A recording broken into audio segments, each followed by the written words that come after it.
Well, here's a topic you don't get to generally talk about with other people outside of, I don't know, your friends, your husband, your wife, but I am here to break the ice and I am ready to talk about sex. Okay? And the first song that came to mind, you all know what I'm talking about when I say, let's talk about sex, baby. Alrighty, so we're going to be talking about Masters and Johnsons as well as Helen Singer Kaplan. There are so many different other sex therapists. Actually, there are a lot of them that I was unaware of when I did my research. But yeah, there are a lot of them, and I think the latest one has a model that was actually created in probably 2004 or something. But these two are the major twos that's going to be on the MFT national exam. So let's just take a deep dive into this right here.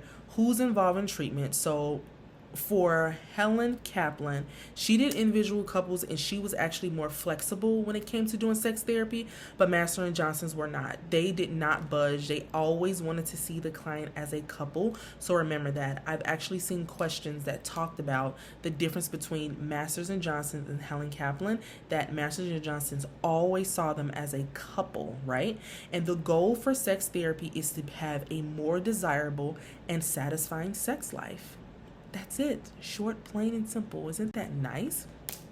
So then, Masters and Johnsons believed in we should always be able to differentiate between a sexual dysfunction and a sexual disorder, right? So your sexual dysfunction draws from the sexual activities that can affect your desire, reaching an orgasm, as well as pain that a person may have when they're having sex, right?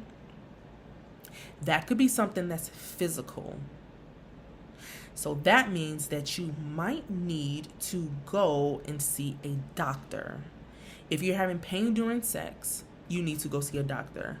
If you're bleeding during sex, bleeding after sex, unless you're a virgin, this is for my ladies here, it's not normal to have pain during sex, and it's not normal that if you've been having sex for a while that you're bleeding after you're having sex. You need to go and see a doctor. I actually had a question like this on my exam that talked about pain and stuff during sex, right?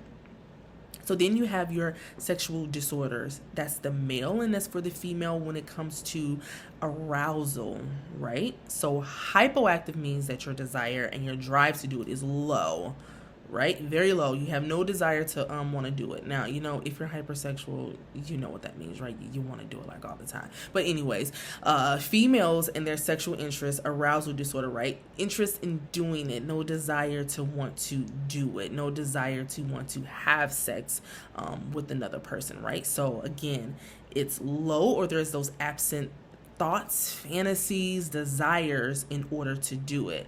But when you take a look at the low absence of the desire wanting to do it, we could be thinking about maybe there's depression, or maybe there's some stress that's going along that's causing you not to want to do it, right?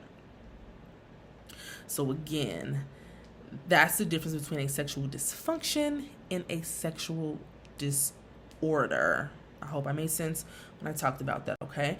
All right, so then this is Masters and Johnson, some of the techniques that they would use. Sensate focus. And the purpose for this is to do what?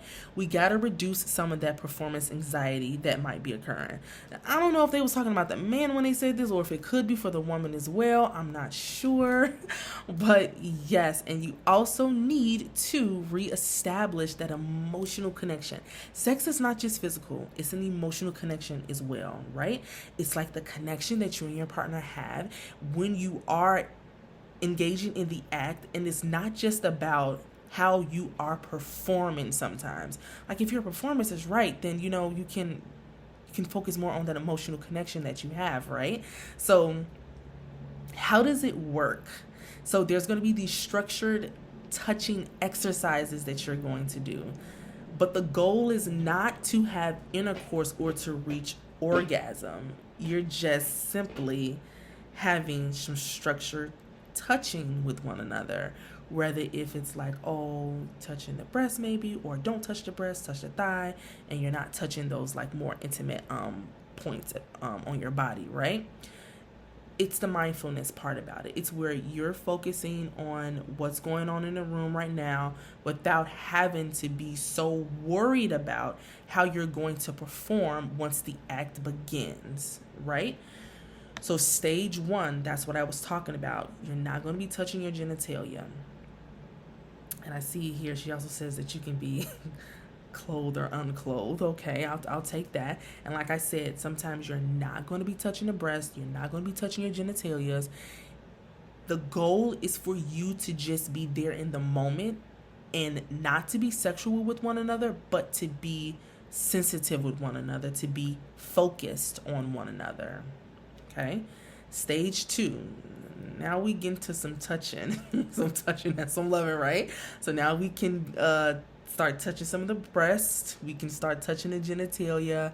And now we're introducing the more intimate touch with one another.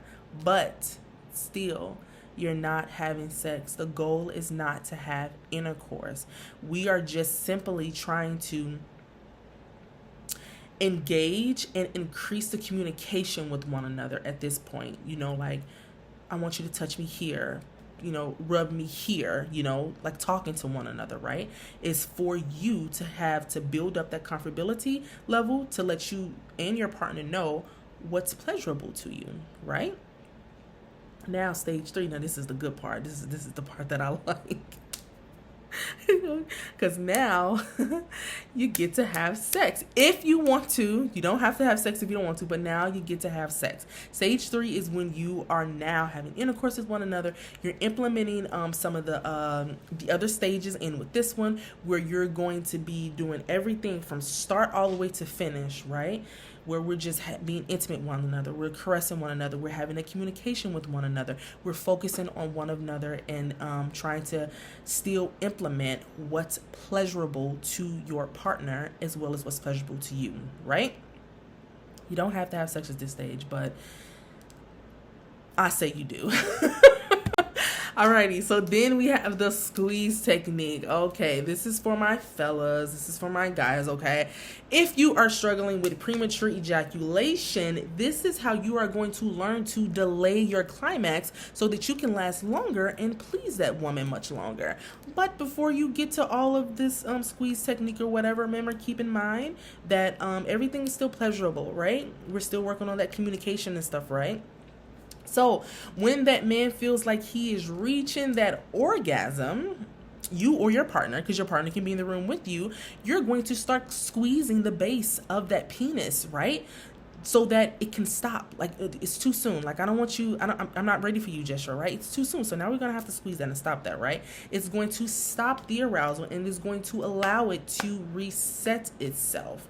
But this is something that has to be like trained. So you're going to be doing this like repeated. You're going to be doing this over and over again until you can build up that stamina and the awareness of when you are ready to orgasm. Because you recognize that you're ready to orgasm, and then you can just stop it or whatever. That way you can last longer and you can please your partner much longer, right? Okay. And then I'll walk you through the procedure. You're going to stimulate it. Then you're going to apply that firm pressure to it. Wait 20-30 seconds until the urge passes, and then you're going to stop, right? So the whole thing is to get it to stop, right? And then you get to resume the stimulation again, and each time you're gradually going to increase it before ejaculation happens over a few sessions, right? Or I guess you can do it as long as you want to. There was never anything mentioned in Volini's book about how long you do it for, but I guess do it as long as you feel like you're comfortable and you feel like you can last much longer for your partner, I would say. Alrighty, and then here's Helen Singer Kaplan. This is her some of her key terms. I think she only had about one, which is the stop-start technique, which is the same as what I just got finished talking about, but she just calls hers differently. And of course, the overall goals is to do what? To improve the ejaculatory control, right? And also making yourself be aware of your arousal levels. When you're ready, like, you should be able to tell, and then you should be able to have control over it, if that makes sense. I hope this made sense to everybody. Again, the overarching goal for sex therapy is to make sure and to work on that you're going to have satisfying sex with your partner.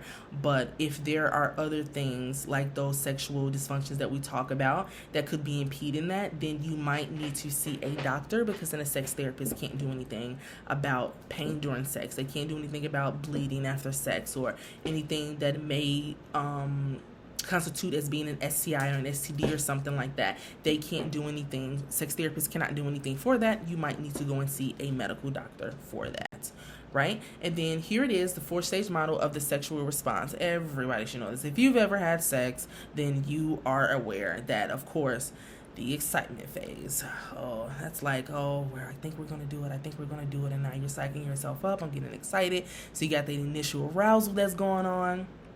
Then there's the plateau phase, because around this phase, you're probably touching on each other, kissing on each other, licking on each other, whatever the case may be. Now you're at this full arousal phase, right? But then guess what's coming next? The best part about it, the orgasm. The best part is the orgasm, right? So you've reached all those other phases. You've reached the orgasm, which is like the climax phase, the height of the whole entire situation.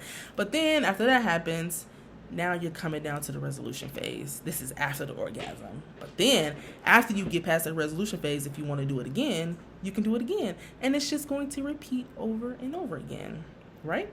I say you do it again. That's just me, though. I hope this video was able to make you guys understand sex therapy.